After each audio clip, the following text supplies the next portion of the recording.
हमारे साथ एक बड़ी खबर सामने आई है अग्निकांड को लेकर। एम्स ट्रॉमा सेंटर से बड़ी खबर सामने आई है। दिल्ली अग्निकांड में एम्स में 13 मरीज भर्ती किए गए हैं। 13 मरीजों को भर्ती किया गया है और मरने वालों में ज्यादातर विदेशी लोग बताए जा रहे हैं।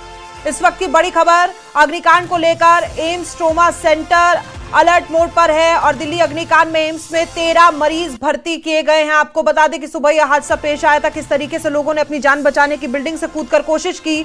लेकिन सबसे बड़ी खबर यही कि इस 25 कमरों के होटल में, जिसमें कमरे बेसमेंट में भी बने हुए थे, शॉर्ट सर्किट की वजह से आग लगी। इसमें ज्यादातर विदेशी नागरिक है और सबको एम्स में रेफर कर दिया गया है और 13 नागरिक एम्स में भर्ती हैं। तस्वीरें आप देख रहे हैं, दिल को दहला देने वाली है। लोग छतों पर चढ़कर कूदने को मजबूर है, आग से बचने को मजबूर है, लेकिन संशय है कि क्या वो आग में झुलसेंगे या फिर वो छत से कूदकर अपनी जान बचा पाएंगे।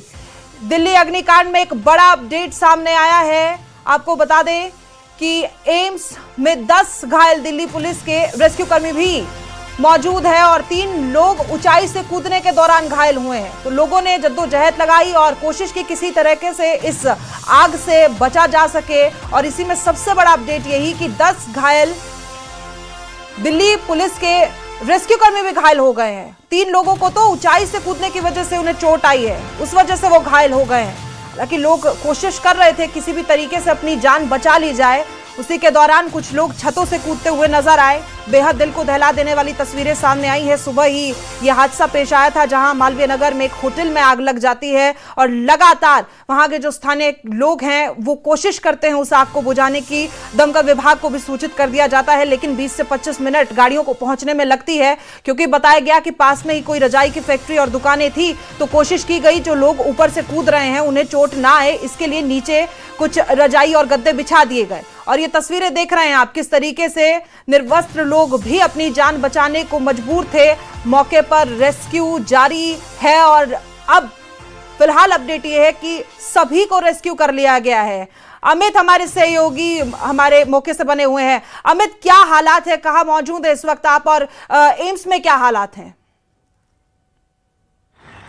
बिल्कुल, देखिए मैं एम्स के बाहर ही मौजूद हूं और यहां पर करीब 13 जो है वो घायल लोगों को यहां पर लाया गया है, जिसमें से 10 जो लोग बताए जा रहे हैं उसमें दिल्ली पुलिस और एनडीआरएफ की टीम, जो राहत बचाव के कार्य के लिए टीम वहां पर पहुंची थी, वो लोग हैं और उसमें 2 विदेशी लोग भी शामिल हैं। तो जो घायल लोग हुए हैं, चूंकि जो छत पर से कूदकर अपनी जान को बचाए हैं, वो घायल लोगों को सभी को जो है एम्स ट्रॉमा सेंटर में लाया गया है। करीब 25 से 30 लोगों को जो है वो वहां मालवीय नगर मैक्स अस्पताल में ले जाया गया है। तो सभी लोग जो घायल हैं उसमें से 8 लोगों की हालत जो है वो अभी भी नाजुक बताई जा रही है और बाकी का जो है वो इलाज जो है वो अभी चल रहा है। चूंकि जो बचाव कर्मी वहां पर पहुंचे थे और ऊपर पहुंचे थे कि चूंकि आग लगे, इस तरीके की भयावह स्थिति है तो उससे लोगों को बचाया जा सके।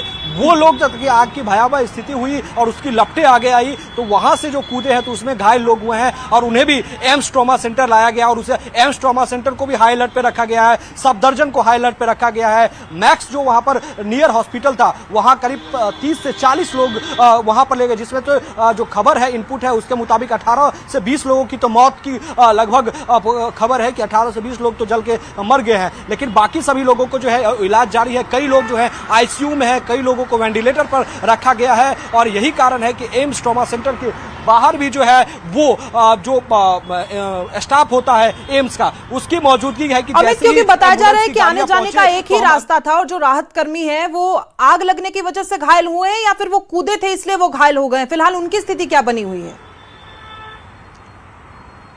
देखिए, जो ऊपर से जो कूदे हैं, चूंकि राहत बचाव कार्य जो मौके पर पहुंच गया था और जो लोग ऊपर थे उन्हें बचाने के लिए गया था, वो जो ऊपर से नीचे कूदे हैं उसमें जो कुछ दिल्ली पुलिस के भी लोग हैं और कुछ जो एनडीआरएफ के लोग हैं वो भी घायल हुए। तो उनकी हालत जो है वो अभी स्थिर है। हालांकि अंदर से अभी इसके औपचारिक अपडेट नहीं आ रही है, लेकिन जो स्थिति जो लोग वहां गए थे अंदर वो बता रहे थे कि थोड़ा सा जो है उनका हालात जो है वो ठीक है, लेकिन हड्डियों का टूट फूट जरूर उनके साथ भी हुआ है, चूंकि वो ऊपर से जो कूदे थे। लेकिन सबसे अहम बात यह आ रही है कि जो आप होटल की तस्वीर जो हम लोग दिखा रहे हैं उसमें देखिए कि बेसमेंट में कैंटीन चल रहा था और आने जाने का जो मतलब फायर सेफ्टी का होता है कि मतलब अगर किसी भी स्थिति में अगर लगता है अगर वहां पर आग, तो एक आपातकालीन दरवाजा होना चाहिए, कहीं भी होता है। फायर एनओसी तभी अमूमन दिया जाता है कि फायर एनओसी तब मिलता है जब ग्राउंड पर जाकर फायर विभाग की टीम देखती है वहां पर कि क्या अगर आपातकालीन स्थिति बनती है, अगर आग लगता है तो क्या निकलने का दूसरा रास्ता है। वैकल्पिक बंदोबस्त किया गया है जिससे लोग का जान जान माल का नुकसान ना हो,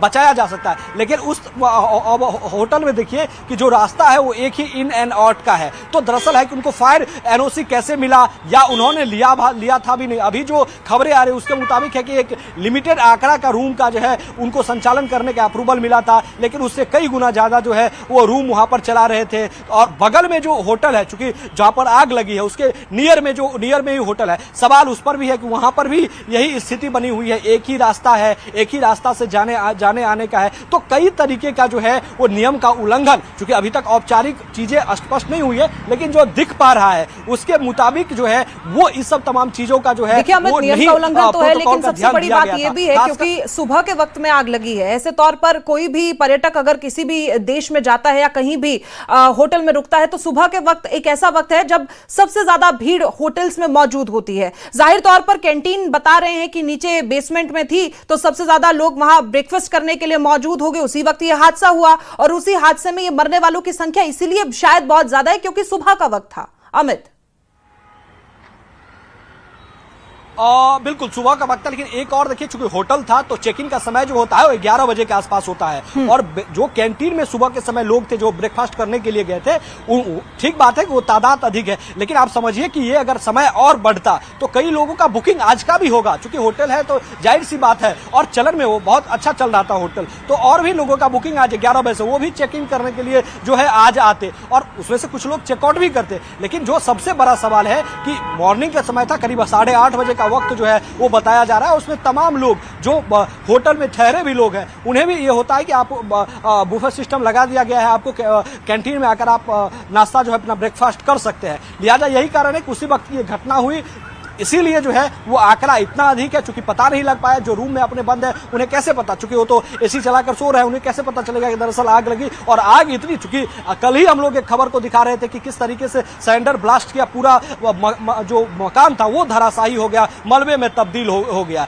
और यहाँ पर जो भी खबरें अभी, चूंकि अभी शुरुआती चीजें आ रही है, तमाम जानकारी है, चूंकि अभी जांच होगा तमाम तरीके। हालांकि होटल मालिक को लेकर दबिश लगातार पुलिस की जारी है कि पहले होटल मालिक को पकड़ा जाए, लेकिन जब इसकी जांच होगी, शुरुआती जांच के बाद जो स्पष्ट होगा, तब यह देखा जाएगा कि दरअसल किन किन चीजों की लापरवाही, चूंकि इसको लापरवाही नहीं कहा जा सकता, ये घोर लापरवाही। और एक मतलब रिहायशी वो जगह था, वहां पर तमाम देख पा रहे होंगे विजुअल में कि अगल बगल